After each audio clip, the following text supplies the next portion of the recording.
নমস্কার, আশা করি সবাই ভালো আছেন। আবার আপনাদের সামনে আমি হাজির হয়েছি নতুন একটা রেসিপি নিয়ে।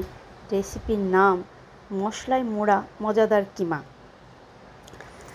উপকরণ: মাটন কিমা 1 কেজি, রসুন 100 গ্রাম, ভিনিগার 1 কাপ, পাউরুটি 6টি স্লাইস, কাঁচা লঙ্কা কুচি স্বাদ মতো, পুদিনা পাতা বাটা 100 গ্রাম, আলু সেদ্ধ 300 গ্রাম, মাখন 100 গ্রাম, কর্নফ্লাওয়ার হাফ কাপ, সাদা তেল ভাজার জন্য নুন স্বাদ মতো।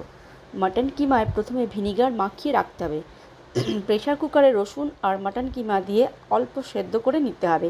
ছাঁকনি দিয়ে ছেঁকে নিয়ে কিমাতে সেদ্ধ আলু, কাঁচা লঙ্কা কুচি, পুদিনা পাতা বাটা মেশাতে হবে।